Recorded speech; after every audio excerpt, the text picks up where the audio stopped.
So, good evening. So, we're having a little bit of a technical thing with Twitter and Periscope tonight. They're not joining us by the looks of things. It looks like Periscope servers have completely gone bonkers, but that's all right, because we're with the Facebook crew, and that's all that matters. I'd be massively appreciate if you'd share this on Facebook, because we're going to be limited. People might not know that we're not on Twitter tonight. If you're on Facebook and you're watching now, please share this to your timeline. Invite your other actor friends. We're talking about something that I think is really very important tonight, and it's based on an email that I received a couple of weeks ago, and I even did a video on this email that I received that you're going to see me put out over the next couple of days on my Instagram profile, because I do think it's very important. So we're going to be looking at that tonight. Also going to be playing you another clip of my vlog, Watch Ross. New episode came out today. Thank you so much for the comments. Well chuffed with the way that the vlog's growing, by the way. Like, people are tuning in week on week. You know, in the last 28 days, there's been over 35,000 minutes of Watch Ross been watched, which is mental, isn't it? 35,000 minutes of my vlog has been watched in the last 28 days. So very happy about that. Thank you so much for you guys watching it. If you're not subscribed yet, because remember, I'm doing this giveaway every quarter. I give 150 quid away, which basically pays for an Access Spotlight subscription. You don't have to spend it on that, but you could do. Just send you 150 quid, basically. Ruth Curtis won it this month, just gone. I just PayPal you the money. Sandra Rock won it the month before that. If you want to be in the running, effectively, get yourself over youtube.com/Watch Ross. Ultimately, yeah, it's going to pay for your Spotlight subscription, or if you just want to go on a bender, then you can do as well. But maybe you should spend it on your Spotlight subscription if you are an actor. To give you a little look at what I talk about on the vlog this week, here's a 60-second clip, and then we'll get stuck into tonight's broadcast properly. Pressure's where we thrive. Think what's the best thing in the world that's created under pressure? Diamonds. She actually said to me, Ross, I want you to come in for this, but it sounds crazy, but I promise you, you're not going to get it. High fives all round, that's what I'm talking about. Done it again. See that? How many times do I do this? It's good job you caught that on camera. So I went in with absolutely zero expectation of getting this job. I'm leaving people, Petch, better than I found them. Am I Jesus reincarnated? Got a call the day after going, right, you start next Monday. I've won, let me out. Oh yeah. Look what I bloody found, Anna. Another job that I booked because ultimately I didn't put too much on it and pressure myself into screwing it up. The reality is that it's hard work, but as long as you understand that reality and you know there's a reason for you pushing beyond it, then that's how you should cope with it. There you go, 60 seconds. We look at all about the best ways to handle pressure. But as a human being and as an actor as well, and you see me at the end there speaking to a friend of mine who I went to drama school with, a guy called Rob Hardman, who's set up his own production company now, creating TV, all kinds of things, films, got a production arm of it for films, with a very famous actor called David Jesse.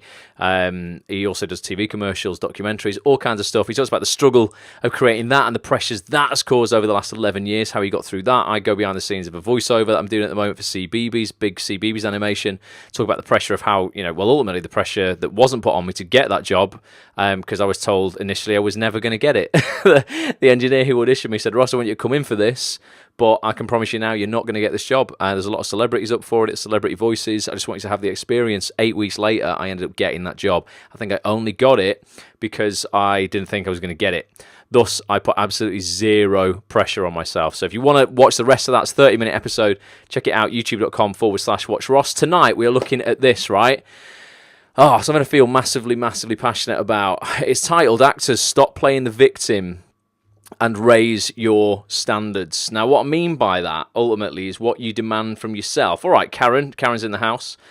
Jamie's in the house as well. What you demand from yourself and what you demand from other people. And I'm going to go through and show you why I'm going to talk about this tonight, because it all stemmed from an email that I got a couple of weeks ago, but it's not the first email I've had on this. I mean, in the last 8 years of running acts on this, I must have had the same email through, the same topic. Honest to God, I mean, I'm not going to over-exaggerate, but definitely, I'd say 50 times. Honestly, 50 times over the last 8 years, I've had this same issue come up time and time again.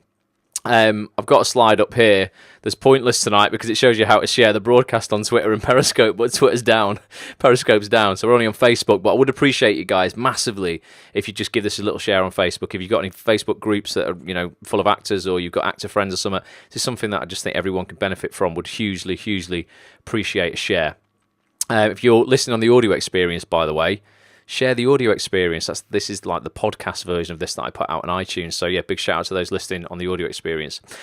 So I'm going to read you some of these slides now. It says the biggest barrier stopping most actors from having success is this, and I really do believe this. It's they have incredibly low standards of what they demand from themselves and what they demand from others around them, all right? And this includes people like your friends. You might not think they affect your acting career, but they do, because they affect you as a person, and what affects you as a person affects you as in every part of your life. Every part of your life affects every part of your life, right? So your friends, your family members. I know you can't choose your family members, right? And it's sometimes quite difficult if you have a particularly difficult relationship with a certain family member to suddenly cut them off, or walk away from them from a little while. But trust me, sometimes you have to for a little bit. I'm not saying cut them out of your life or anything like that, but sometimes family members can really lower your standards. Your agent, potentially, that's what we're going to talk about tonight as well. Acting coaches, literally everybody in your life, right? You will have standards set from what you demand of yourself and what you demand from everybody else around you. And for a lot of people, just like whether it's a default state or not, I'm seeing a lot of people with really low standards, really, and they accept anything, they settle for shit, and they put up with a load of bullshit from themselves, though, as well. It all starts from you. If you've got low standards for yourself, I promise you're going to have low standards from those people, around you as well, and what you expect from them. I get multiple emails, like I said, right, like this, every week, okay? Like there's similar themes running throughout, and I want to read you this email. I've doctored it a little bit so you don't know who it's from. I've changed the name, but this is ultimately the email that I got, and I want to read it to you if I can read it. It's quite small on my screen now. But it says, "Hi Ross, I wanted to reach out to you and ask for some advice. I've been with my agent 2 years now, and I've only had a handful of auditions in that time. Over the last 5 months, I've been trying to arrange a meeting with her to discuss my career, but I'm really struggling. I've sent multiple emails and made numerous phone calls, but I can never tie her down. I only want a 15-minute meeting to discuss what might be wrong and what I could do to increase my chances of being seen. It's making me doubt whether or not this agent is right for me. It took me so long to get an agent in the first place that I'm afraid of jumping ship and being without rep once again. I just wondered if you had any advice. What would you do in this situation? Am I asking for too much, or are all agents too busy to take meetings? Would love to know your thoughts on this. Sorry if it seems I'm moaning. I'm just desperate to get some work. Thanks for all you do, and that's on this. Blah blah blah blah blah. It's a massive help. Have a great weekend." Simon. His name's not Simon. It was somebody else. But you get the gist. Does that email sound familiar? Anybody wanted to write an email like that, or anybody been in this situation where they're like, right, you know what, I'm struggling to, maybe you've not had auditions from your agent in a long time, you've tried to reach out, you're not getting anywhere, or maybe part of you is actually like quite afraid of reaching out because you're like, oh, we like to stay comfortable as actors a lot of time. Well, as human beings, we like to stay comfortable, and you're like, you know what, I don't want to rock the boat, I don't want to ask for too much, don't want this agent to let go of me. Even though in most cases, like, you wouldn't lose anything anyway, because you just said in your email there that you've not been seen, you've seen a handful of times in 2 years, and they won't even see you for a meeting in 5 months. Anybody give me some comments on Facebook if you've been in that situation, or you've seen other actors in that situation as well. Rich Haler's here from Miami. If I've not shouted you out, Rich, thanks for joining, mate. So yeah, 2 years, says Caroline. Yeah. Honestly, give me some comments if you've been in a situation like that. Total opposite, says Jamie. Speak to my agent on a daily basis and have one-to-one every month. Doesn't sound like the agent has his best interests at heart. Be surprised, Jamie, honestly, how many people. It's very rare to speak to your agent every day, mate. If you've got that kind of relationship, that's very good. My goal to get an agent this year for writing. Never sent anything off, says Gary. Kick him into touch, says Caroline. Well, yeah, this is like, honestly, you'd be surprised how common this is. But I'm not saying, without a doubt, this is not an agent bashing thing tonight or anything like that at all. This is just one aspect of a successful career. Obviously, you need the right people around you. We're certainly not here to blame agents. If this person is in this situation, if I was in the situation, I would take full responsibility for this. This is entirely my fault, not my agent's fault, if I'm in this situation, right? But can you see that this actor clearly has very low standards? The person is doubting themselves, going, shit, is this right? What should I do? Should I be asking for more? Can I ask for more? John says, seen other actors always having this, but never experienced it myself. Lindsay says, yeah, me. So maybe you're going through something similar to this, Lindsay. There are, let me give you some statistics. There are 216,000 minutes in 5 months. 216,000 minutes in 5 months. A 15-minute meeting this person is asking for is actually 0.0069% of their time. So not 1%, not 0.5%, not even 0.25%, like 0.0069% of their time. If your agent wouldn't give you even 0.5% of their time in 5 months, what would you do? Just tell me in the comments now. Many actors simply accept it though and they do nothing. But tell me what you would do with your current agent right now, like, and don't get all ballsy and go, oh, I'd ring up and kick off and that, because would you? Ask yourself that. How have you been in the past when maybe you haven't heard from your agent in 3 months?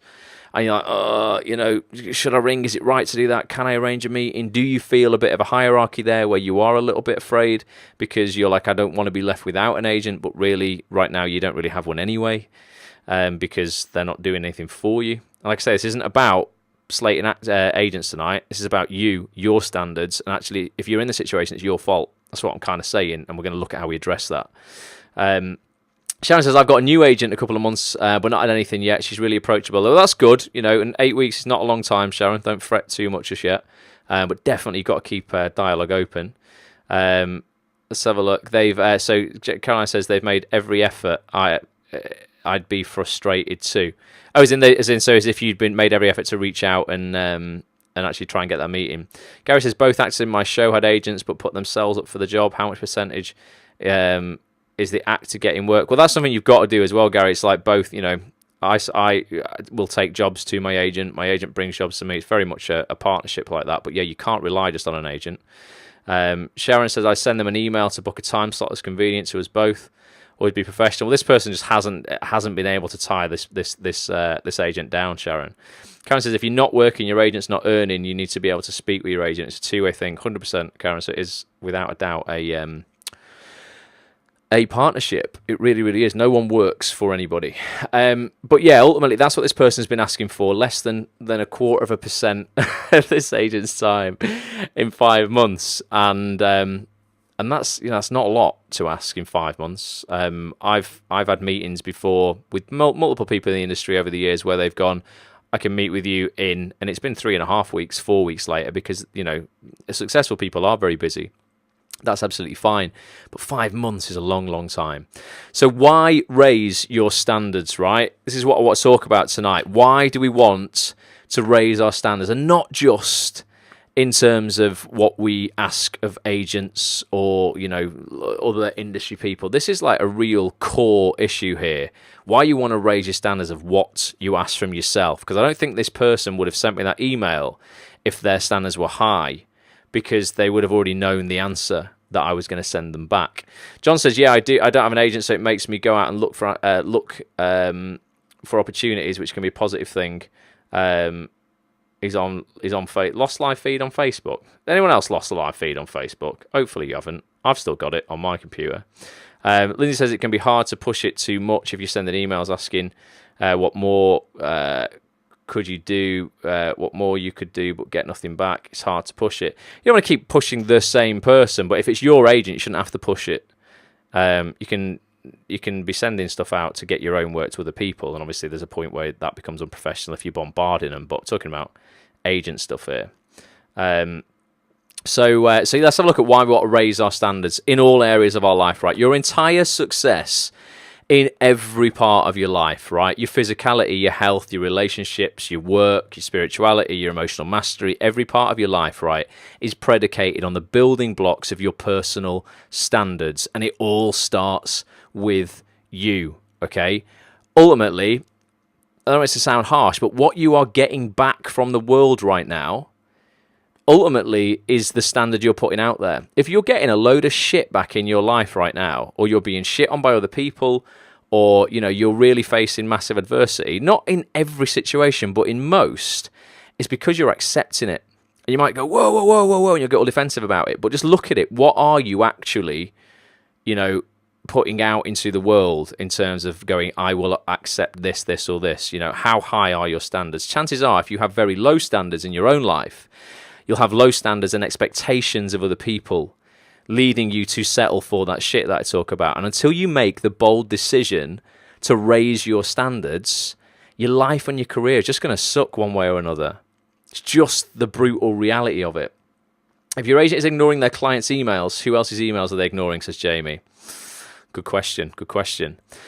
So how do we raise our standards? Well, I'd want you to do this as well, This isn't just a theoretical exercise. If you're actually up for this, I'd love you to do this and just have a think about it over the next day or so. Write down your current standards. You might be like, well, how do I do that? Well, don't worry, I'm going to show you.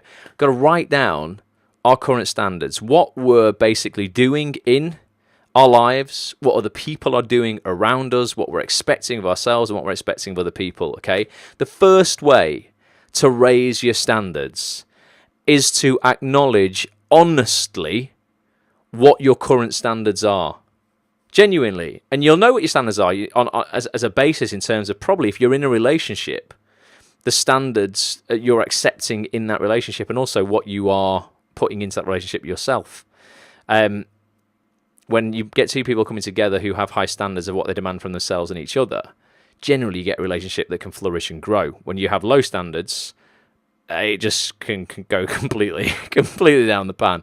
When you think about a few things, right? Think about what time you go to bed. This is reflective of your standards that you have for yourself and life. How many hours are you working and are you putting into the things that you're telling me you want to have in your life? Okay, how many hours tonight, for instance, have you, and this is a good thing to watch, you're spending time watching a video on the internet, but how many other videos have you watched on the internet tonight that really haven't served you all that well when if you're not where you want to be right now, okay? If you're exactly where you want to be right now and you're having the success you want and you're not complaining, it's cool, watch as much Netflix as you want, that's not a problem. This is only for the people who are like, I'm not having the success or my agent isn't seeing me or I'm not getting the auditions that I want, right? Have a look at what you eat. Have a look at who your closest friends are.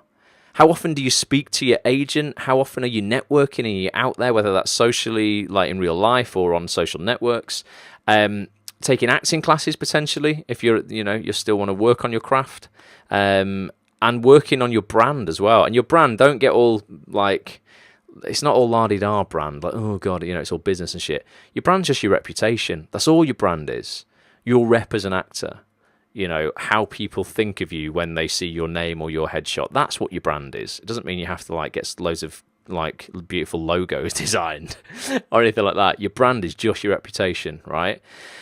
Write it all down on a piece of paper. All these things, seeing it on paper will make it real, right? And you've got to be honest. Don't blag yourself. This is particularly with your goals as well that you want in life. Don't pretend to yourself, because I've done this in the past, that everything is better than it is. And if you're scoring yourself out of 10 in areas, sometimes you'll be like, oh, you know what? Really, I'm a 4, but I'm just going to score myself as a 6 because it makes myself feel a bit better.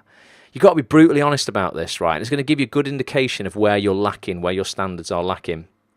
Gary says the only other video he's watched today is Watch Ross. Gary, you're a legend. He's watched my vlog. That's good. He's not wasted any time on the internet. Mark Joseph has now joined us. Mark, great to have you here, mate. Definitely. So yeah, let's write down our standards ultimately, all those things, what time we're going to bed, how many hours you work. I should have put on there as well, whether you're working out or not, how much you invested in your physicality, because for me, that's the basis of all of my success. If I'm not working out, and investing in my body and my health, and I start feeling bad about that, my whole world falls to shit. I had to have 3 days out of the gym last week because I was working very early in the morning on some voiceovers at 8 a.m. I felt really lacking by the end of the week. I'm just like, I've got to get back in and got to get back on it. it completely starts my day the right way, getting a workout in first thing. Just feel super energized for the rest of the day. So yeah, all those things, who your closest friends are, what they're doing, their influence on you, who you speak to, on a regular basis, whether you speak to your agent or not on a regular basis, are you out there networking, social networking, or out in person, taking acting classes, working on your brand, all those things, write it down and have a look honestly what your standards are in each of those areas, right? And it's very simple to raise your standards as well, right? We're not asking you to change your entire life. I've got a super basic example, because the book we're reading on the book club, that's on this TV book club at the moment, if you joined us last Monday for that, is by Hal Elrod. It's called The Miracle Morning, and lots of people, it's having more traction, that book club, than any book club I've really done in the past 2 years, because I think everyone wants to nail their morning routine. It was something that I wanted to do for years and always thought was impossible. I've only really nailed in the last 3 years. But I'd always wanted to do it, but I just was convincing myself it was too hard. I was a night owl. This is what I did. I could never be a morning person. I didn't have the energy to work out in the morning. Of course I didn't, because I was going to bed at 1 a.m., 2 a.m. in the morning. So if you're going to bed at 1 a.m. each night, which I know a lot of people, give me some ideas of like what time you're getting to bed and like what you're doing in your life. You go to bed at 1 a.m., right? And you're getting up at 10 a.m. like I did for freaking years, like a decade or more. It just doesn't lead to a very productive day. It just doesn't. Not in terms of the working day when like the acting industry is actually awake, as in 9 till, well, generally 10 till 6 when agents and production companies are kind of, casting directors are working. If you're not getting up till 10, you're lounging around till 11, half 11, you may be getting your breakfast and getting showered about 12, but it's lunchtime, gone lunchtime by the time you feel ready to face the day. And at that point, you've got 4 hours of the day left. Everyone else has done over half of the day's work. Gary's saying 2 a.m. Wow, okay. So what time are you getting up, Gary, right? If you want to raise your standards and have a more productive day, probably, if you're not getting the production done that you need right now, Lindsay's 10:30. Good time, Lindsay. Raise your standards like this, right? Just commit to going to bed at 10 o'clock. And you know what? For the first week, it'll feel so weird, because you'll be like, I'm not tired. I don't know why I should go to bed at this time. What am I, at school? I don't get it. But I promise you, when you've been through a week of getting up at 6:30 a.m. rather than 10 a.m., it's going to change your life. If you're walking out of the gym at 6:30 and there's barely another soul on the road, you feel like you've got the world to yourself. You're winning. You're like, boom, everyone else is sleeping. I'm up. I'm working. I'm not tired because I went to bed at the right time. And you're going to get so much more done by 1 p.m., when your previous schedule, you're only really getting going. It just feels great, honestly. John says 11:30 till 6:30 at the moment. Wow, okay, so half 11 till half 6. I mean, that's only 7 hours, John, but that's okay, man. If you can, we can function on, a lot of people can function on 6.25 hours sleep. That's fine. Bed at 11 most nights, up at 6:37 for the school run, says Sharon. That's good. That's good. Mark's at 1 a.m. pretty much every night. Have you tried the 10:30 mark? It's so hard when you first start. I know it is. The first couple of nights, you'll be like, as I say, it just feels weird. But I'd try it, man. Honestly, it's like, I can't tell you the difference it's made in my life. If you do this, you go to bed at 10 and get up at 6:30, right? Not only are you gaining an extra 30 minutes a day to invest in yourself, right? I promise you, you're just going to feel way more energized by a solid morning routine, particularly at this time of year in the summer, when the birds are singing, it's light at 5:30 in the morning, the sun is shining. It's fantastic when you walk out the house at 6:30 and the sun's out. It's just gorgeous at the moment. This is the easiest time of the year to try this. If it was November, I'd be going, okay, it's going to be a bit more difficult for you. If you're going to turn into a morning person, this is the best time of the year to do it. Mark says reading Hal's book now will be changing things very soon. Honestly, Mark, this is the perfect opportunity for you, mate. No other time of the year is going to be as easy as this, okay? Get into that routine now. So that's a simple way to raise your standards. But look at everything you're doing. How often you're working out, like I say, all the stuff in the acting industry we spoke about on the last couple of slides with your agent, etc., etc. It's one way just to very simply raise your standards. It doesn't mean changing your entire life, but changing one standard could change your entire life. 11 till 6:30 for Sue. Sometimes I get distracted by the iPad. Oh, Sue, as long as it's Watch Ross, don't worry about it. So yeah, you could use that 30 minutes that you save there in your sleep. You end up with a 30-minute extra per day to exercise or write emails to casting directors, which also means you're not relying solely on your agent for work. If your agent is avoiding you, as in the above example we've already spoke about, you could also spend this time researching new ones, etc. It's just going to give you 30 minutes of you time in the morning. ultimately, to spend however you like, and you'll just feel way more productive when you've spent 30 minutes doing something before like you would have even been awake on your previous, your previous sort of schedule. So that's one way to really simply up your standards. The other best way in the world to raise your standards is just to stop playing the victim. I have such little tolerance for this anymore, because I see a lot of people doing it all the time. Victims just expect everyone else to take the action for them, right? And hold their hand in life. And it just isn't going to happen for you. Or if this is what you are expecting in your personal life, with your family, with your agent, whatever, you're just in for a shit life, to be honest with you. We all need to drop the excuses that we are making. Lots of people are pointing right now to things in the industry. All right, Lowry, and they're pointing to these things for why they're not working. It's quiet at the moment. My agent won't do this for me. They're not doing that. This person, wrecked this audition for me. I didn't find out about that in time. Blah, blah, blah, blah, blah. They're pointing fingers at everybody else but themselves. And they just need to turn around and point them at this, right? You are where you are right now. As brutal as this sounds, again, because of you and no one else. I mean, absolutely no one in your life. And there are things that we can't control, situations that we have been dealt in our lives. People go through turmoil, trauma, all kinds of things, but it's up to you for how you respond to those things. It's up to you to choose the right thing in those situations. It's going to help you, make that situation better. It is absolutely, brutally all down to you, right? And if you haven't been able to get a meeting with your agent in 5 months, again, as harsh as that sounds, it's because of your actions. It's not even, I can't even blame your agent. Go, they're so out of order for not giving you a meeting in 5 months. It's you. You chose to sign with that agent in the first place. You have chosen after month 1, of trying to get a meeting, to carry on for month 2, 3, 4, 5 before even thinking about anything to do with it. You've allowed all of these things to happen. It's not your agent's fault. It's entirely your fault. Now, the beautiful thing about that, when you go, you know what, yeah, it is my fault. And I take full responsibility when I'm not working as an actor. It's not Jane, it's not my agent's fault at all. Nothing to do with her. It's entirely my fault if I'm not working. I'm either not communicating enough with her, not communicating enough with other people. I could always be doing more to get acting work, 100%. And I do a lot, but I swear I could always be doing more. Could always be trying new techniques, new ways, going out, filming my own stuff, reaching out to filmmakers I've never spoke to before, networking with directors. Constantly like meeting new people and forming new relationships. I could always be doing more to get work. So when I'm not working, it's no one else's fault but mine, right? And taking responsibility means you take control. If you're pointing at everyone else to say, I'm not working because of this, and this, then what you're actually saying is I can do nothing about it because I can only work if these people get me work. And that's bullshit. It's not empowering. It makes you feel bad. It makes you feel weak, helpless. When you say, you know what, it's entirely my fault, as stinging as that can be at first, it's like, well, actually, you know what, if it is actually all my fault, I can do something about it. Mara says, I've been with my agent for 9 months and haven't had any auditions. We're meeting soon. Should I stick with him until I find a better one? No one can tell you, this is the thing as well, and this is why this is not agent bashing at all. No one can tell you what you should do with your agent. It's entirely subjective. There could be really valid reasons why that hasn't happened, Myra. Just because you have an agent doesn't mean a casting director is going to see you either. Look at what you could be doing, or maybe the body of work you've got that your agent is working with to show casting directors your ability. Have a look at your headshots. Have a look at, the correspondence you're sending out as well as your agent's sending out. Have a look at other people on your agent's books and go, well, you know what? Out of these 80 people he's got, are 50 of them working all the time? Because if that's the case, then maybe there's something that I'm not doing right if I'm in the other 30, and I could change that up and I could be one of the 50 that's working.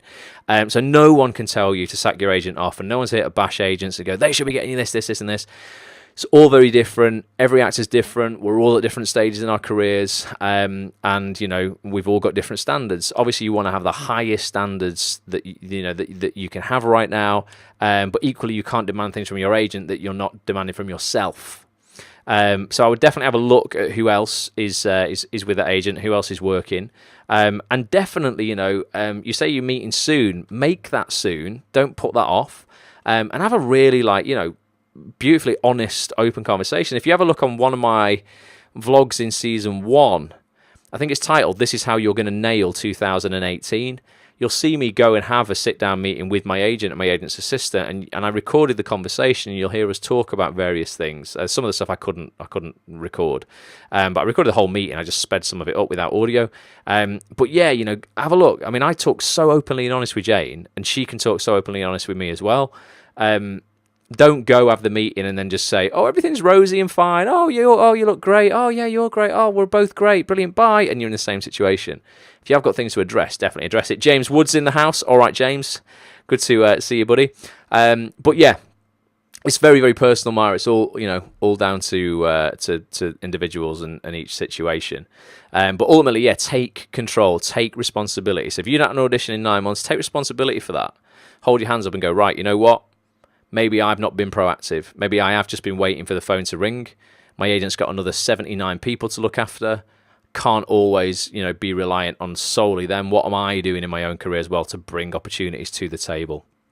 So you have the power ultimately to change it all, is what I'm saying, by changing just one standard moving forward. When you change one standard, it will have a ripple effect on every other standard in your life. I promise you.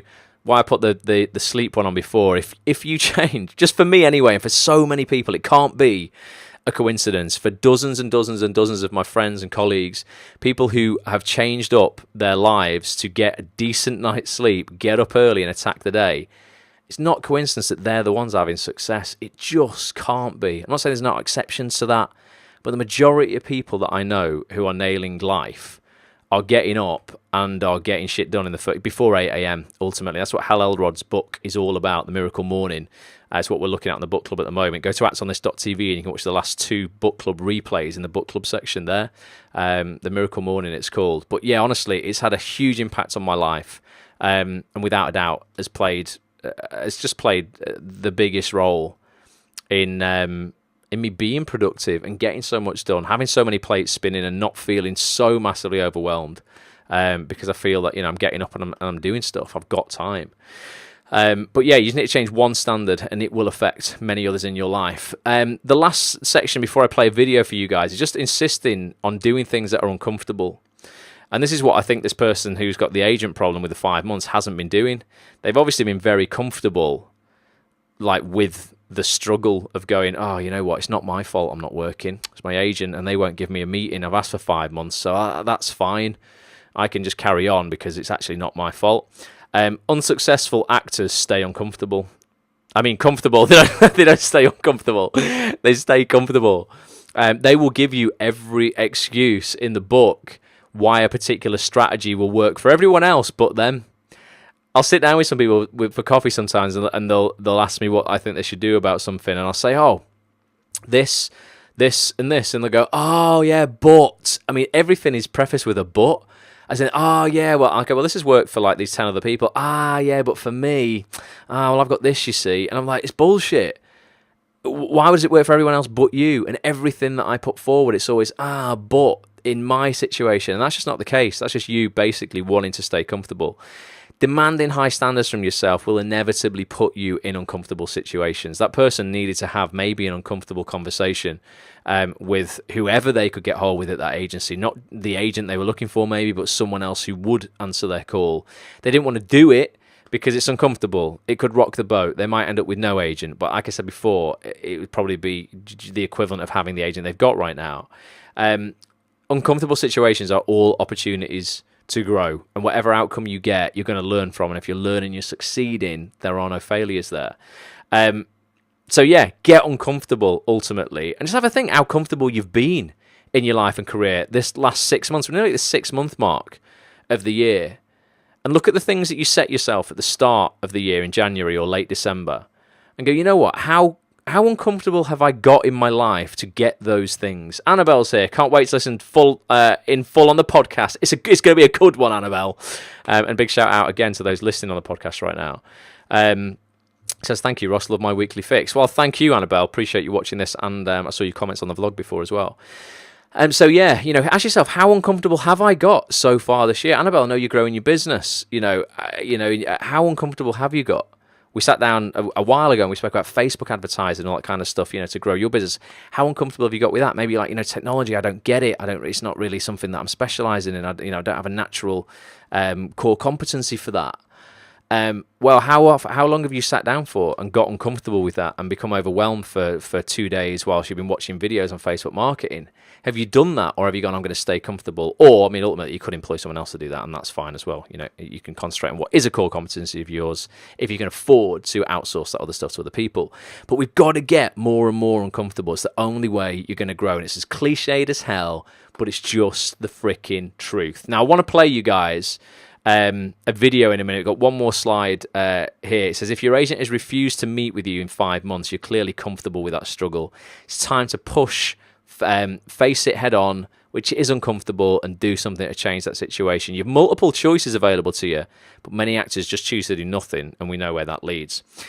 This video is like a 10-minute video. Dan's here. All right, Dan.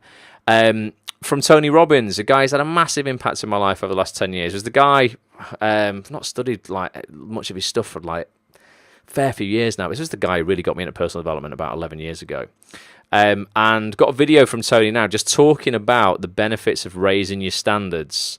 And he just says, again, some, just to complement the slides and everything that I put up tonight, he just says some really powerful, impactful stuff that I just hope you're going to take on board. And it's only Monday, by Friday, God, you change a few of your standards, you up them this week, you could have a completely different situation in your life by Friday. Have a listen to this. I'm going to be back in 10. I can still see your comments. Obviously, you're not going to be able to hear me whilst this audio is playing out. And it is just audio, so you can even make a brew or make whatever you want whilst you listen to this. But it is powerful, so do listen, stay on, and I'll get your comments at the end. All right, I'll see you in 10. Mental basics that if you start to shift it, everything else will shift in your life as well. Some people, by the way, have to have more than enough money to do what they want, when they want, where they want, with whomever they want, contribute the way they want. And if that's their must, they find a way. I know that sounds overly simplistic, but it's true. Somebody once said you could take all the money in the world out of the hands of everybody, out of all the wealthy people in the world who are really successful, give it to other people. It wouldn't take too long. Those people would have it back in their hands. It's not because they're manipulative. It's because they have a standard. Some are manipulative, don't get me wrong, but they got a standard of what they're going to find a way to make happen. I'm just simply saying to you, take those 3 magic words and live them. Raise your standard. And if you really want to do it, then I'll tell you the most important secret. Have you ever done this? Have you ever told yourself you're raising your standard? Okay, I'm going to go make this happen. I'm going to go make this much money. I'm going to transform my kids. I'm going to create the ultimate relationship in my life. I'm going to transform my body, whatever it is. And then you don't have strong enough reasons and you don't use it. You don't follow through. It's because you didn't back up your standards with what makes those standards real, and that's rituals. Rituals are where the power is.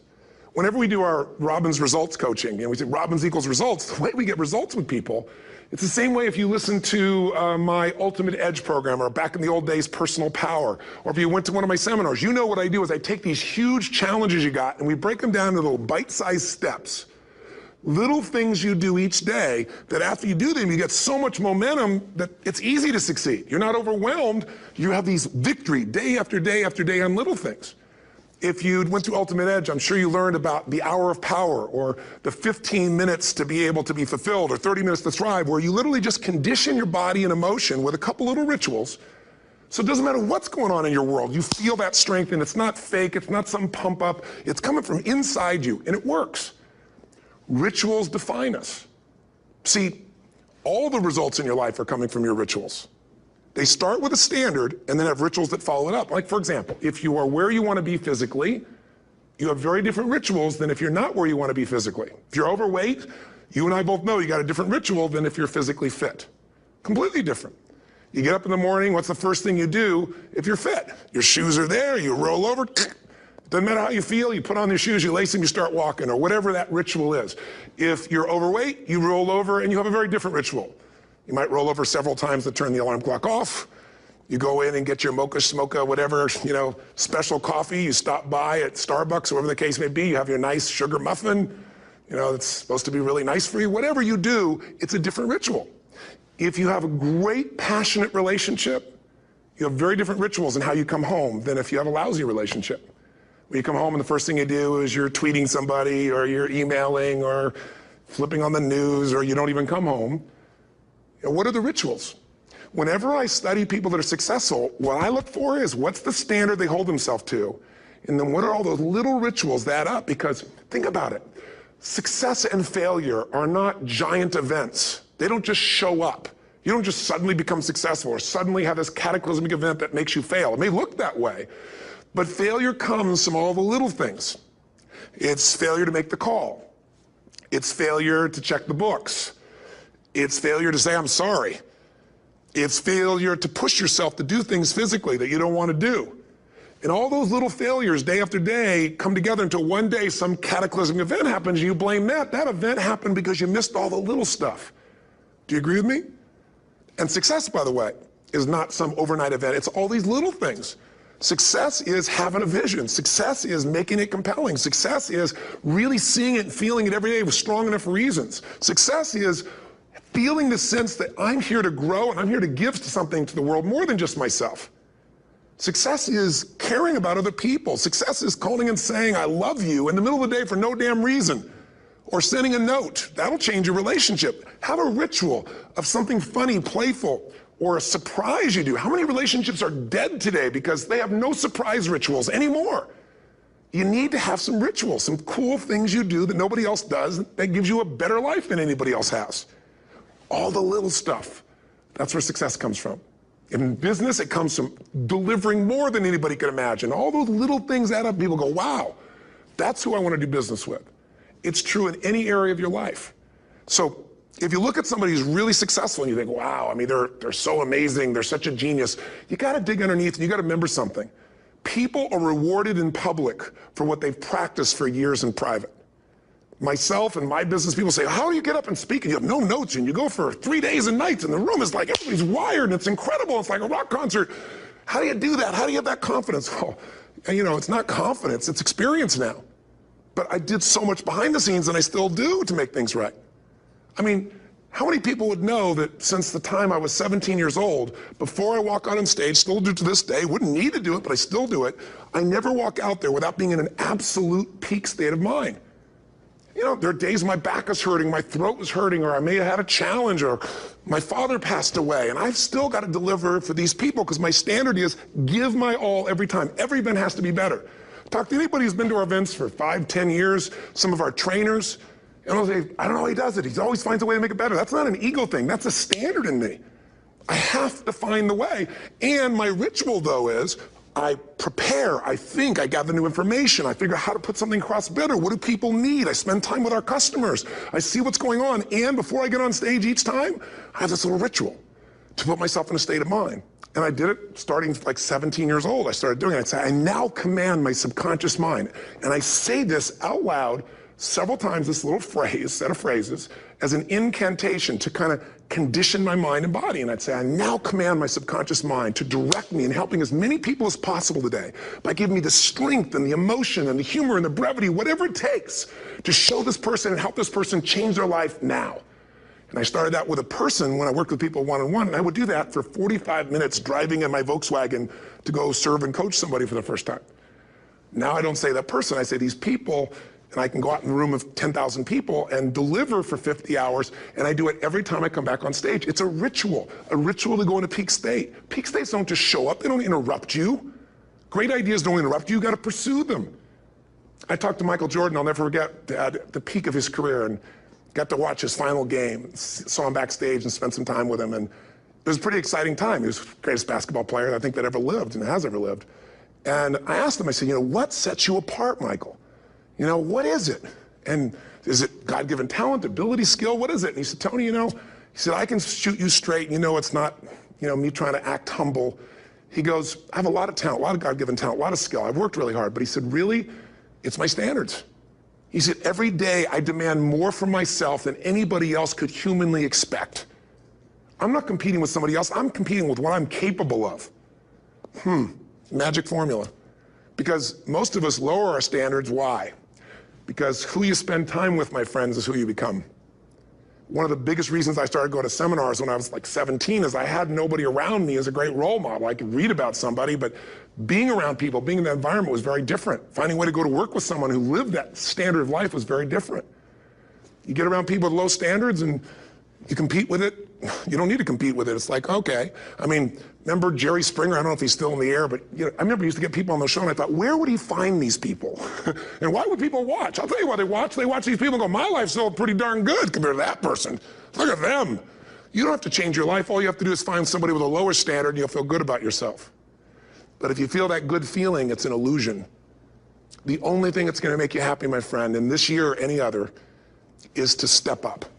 It's to raise the standard. It's to discover what you're capable of and feel that incredible power of pushing through whatever's holding you back and get to the other side of more of your true self. That's what this game's all about. And look at the best in the world in anything. Tiger Woods, what's his vision? To win golf tournaments? No, to be the best that ever lived. That's his goal. That's his vision. But here's what's interesting. He backs it up with rituals. If you just have a vision and you don't have the rituals, stop lying to yourself. His rituals are, he started doing things nobody did before. He went and started lifting weights. Golfers lifting weights? No way.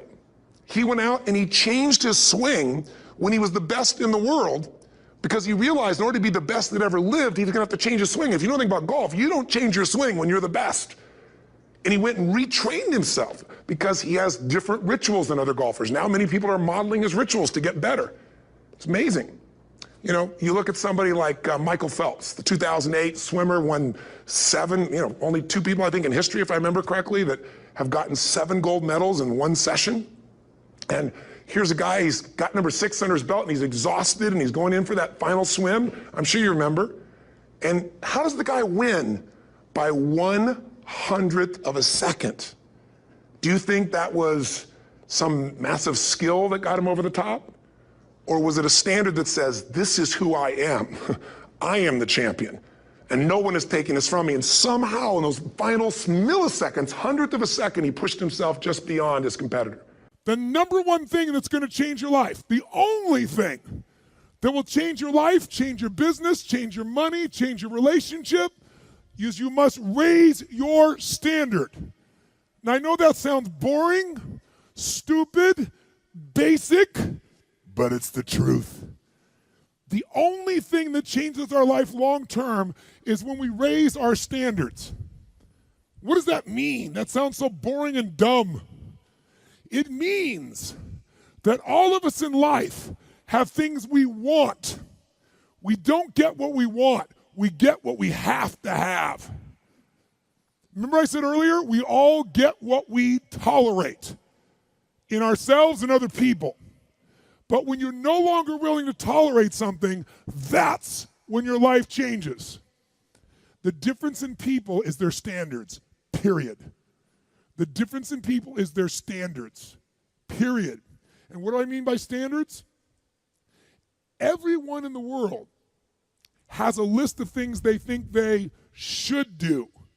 I should lose weight. I should work out. I should spend more time with my kids. I should work harder. I should make more calls. I should. And then you know what? People don't do their shoulds, and they get mad at themselves, and they what I call should all over themselves. They beat themselves up about it. What changes people is when your should becomes a must. When suddenly the thing you said should happen has to happen. That's when human beings change. It's like if you want to take the island and you're the head of the army and you want to take the island, the most powerful way to take the island is burn the boats. Because if there's no way to go back, it's amazing what happens when it's a must to do something versus a should. That's what makes human beings succeed. Boom. There you go. Preach, brother. Mr. Tony Robbins. I hope I cut that off at the right time. I think he'd finish.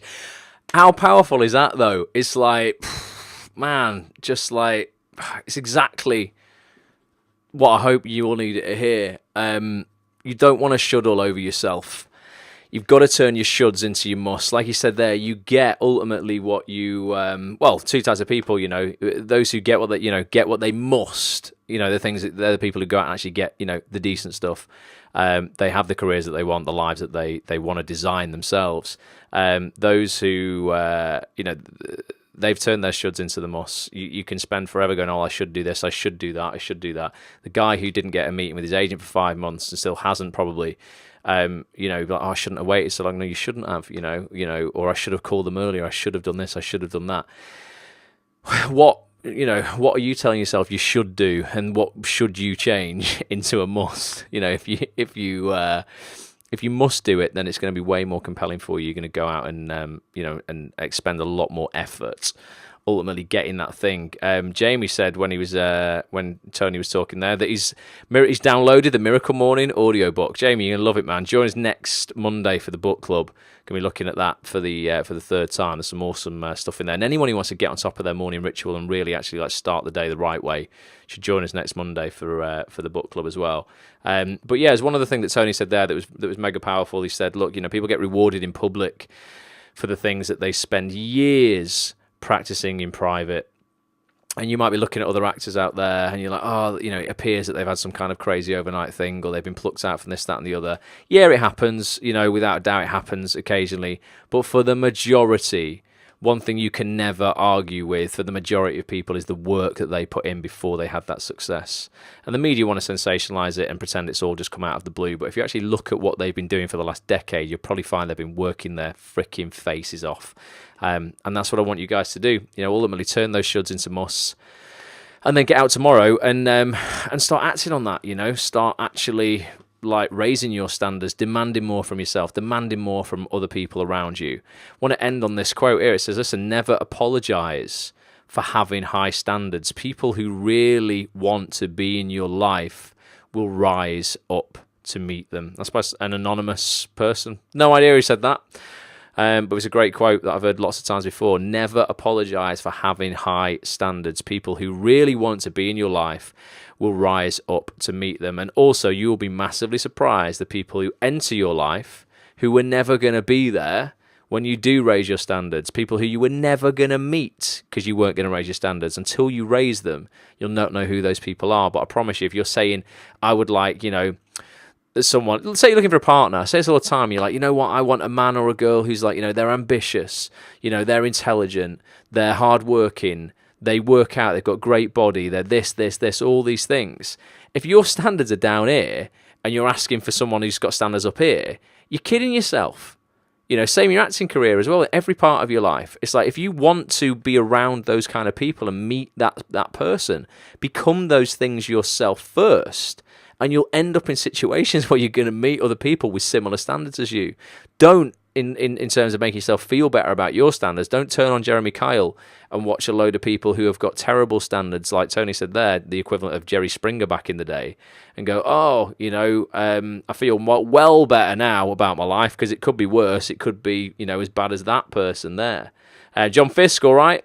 And, and then it just means you stay exactly where you are. Because like, actually, it could be worse. Oh, phew, not a problem. Claire says, only caught the end of this. Looking forward to the podcast. It's going to be online tomorrow, Claire. And those who have... Kimberly is here as well. Kimberly, all right. Those who don't get a chance to watch these broadcasts live, each week, because they are every Monday night. Got a slide here. Mondays, 9 p.m, British summertime. Motivation and mind hacks. Oh, this is an old slide. Look, it says Wednesdays 9 p.m. book club. That's not the case anymore. It's just Monday nights. I didn't change that slide over. There you go. I need to raise my freaking standards, don't I? I had a few technical issues tonight making this presentation, so I copied that from an old presentation. But yeah, it's not Wednesday nights anymore. It's just Monday nights, 9 p.m. UK time.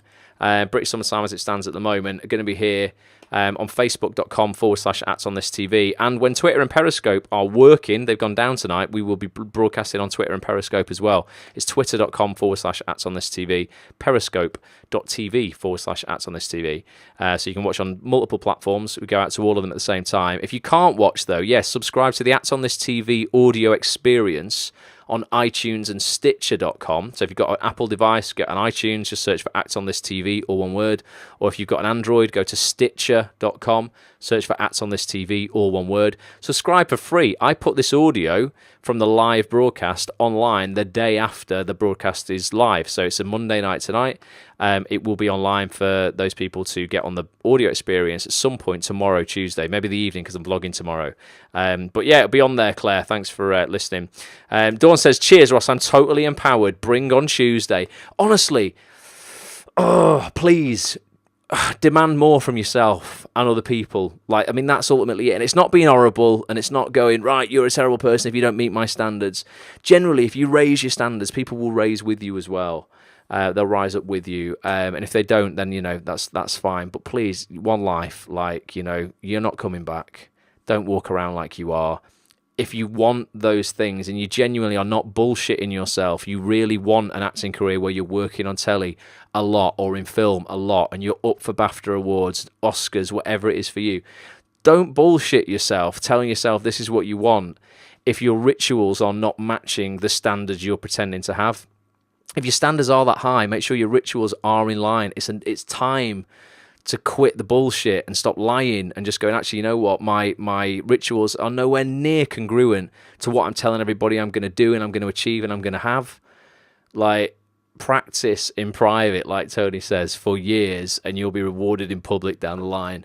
But you've got to start raising your standards and creating better rituals. So I hope that's been empowering. Yeah, genuinely. Just want people to start taking more and more action. I only caught the end and it was so inspiring, says Kimberly. Thanks, Kimberly. We'll definitely catch up on the podcast. Well, you'll be able to watch the replay, like literally right now if you're on Facebook as well. Once I end this, the replay will process and it'll be on the Facebook page then as well. Thanks for this to Sharon. Definitely time to up my standards. Up 'em, Sharon.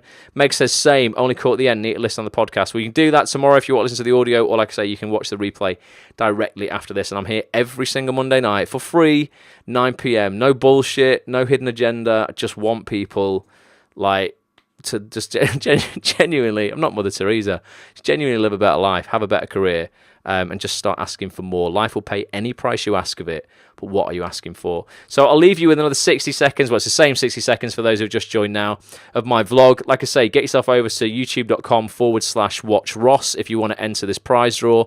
I draw every 3 months. I draw someone out who's commented on an episode of my vlog at random, and I just give them 150 quid to say thank you so much for giving me your attention.